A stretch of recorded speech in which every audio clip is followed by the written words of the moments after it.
The next term is the key attribute.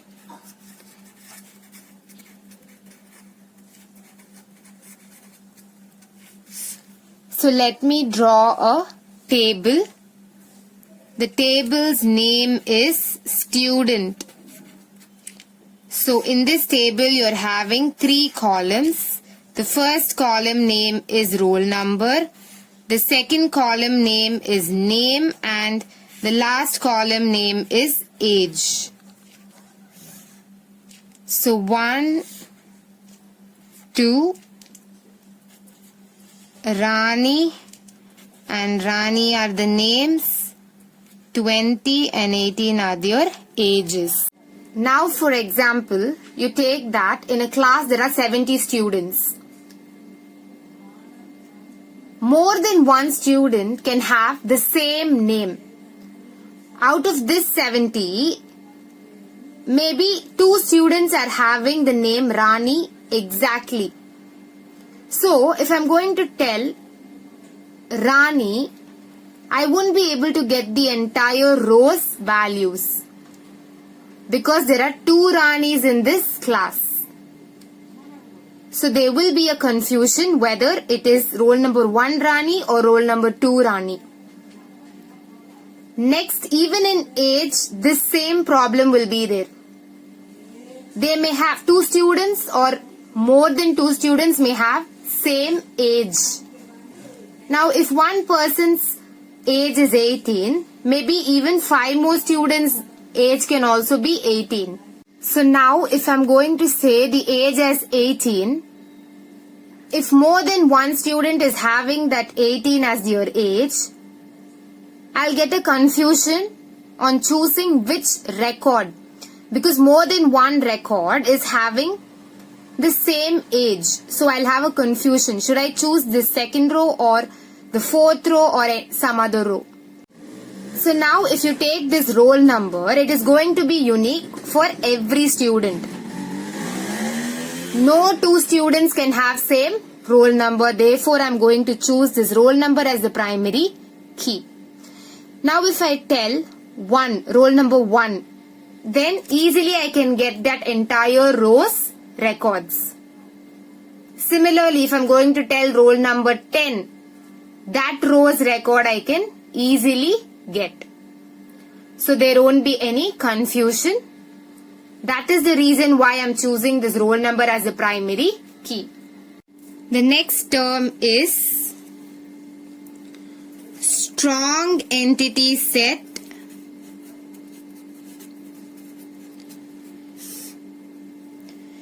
So what is a strong entity set?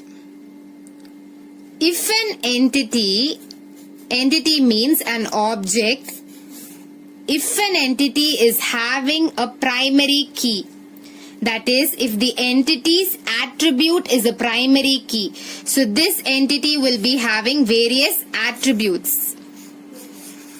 If any one of these attributes is a primary key, now for example, if I'm going to take this as a person will have a name, the person will have an ID, and the person will have some address. So this ID is unique for every people. So therefore this is a primary key. So since a primary key is present for this entity, this is known as a strong entity set. So strong entity set means that entity's attribute must be a primary key. Only if that entity's attribute is a primary key, we can say that this entity is very strong. Next, it is weak entity set. So what is a weak entity set? So here there is an entity, so I'm going to represent it with a rectangular box, and this entity will have many attributes. If none of these attributes are primary key, then we can say that this entity is very weak. So here there are three attributes. So the first attribute is not a primary key, the second attribute is not a primary key, and the third attribute is also not a primary key. Then we can say that this entity is very weak. For example, now if I'm going to take school as the entity, because school is an object and it is physically present. So the school will have a name. Name is not a primary key. Next, the school will have an address. Address is also not a primary key. Then the school will have a mail ID. Mail ID is also not a primary key because more than one mail ID can also be there. So since all the three are not primary key, we can say that this entity school is very, very weak. This weak entity set must be represented as a rectangular box, and outside I should draw another rectangular box. Inside this only I should write the entity name. So therefore, this school is the entity. So school, and I should draw two rectangular boxes around it. So the representation for weak entity set is this, a box and another box. Both are rectangular only. Now let us see what an entity set is. Entity set means same set. So if this is an entity and these are the attributes of this entity, so this should belong to the same set. Now if I'm going to choose the entity as student,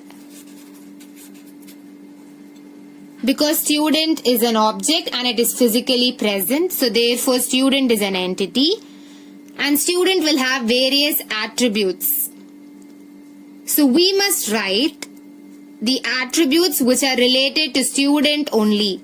We cannot write the attributes which are related to teacher in the student entity. That is known as entity set. It must be of same set. Teacher means only teacher's information must be there. Student means only student's information must be there. So that is about entity set. If you like this video, please like and subscribe to my channel and click the bell icon to get the new video updates. And please don't forget to share it with your friends. It may be very helpful for them. Thank you.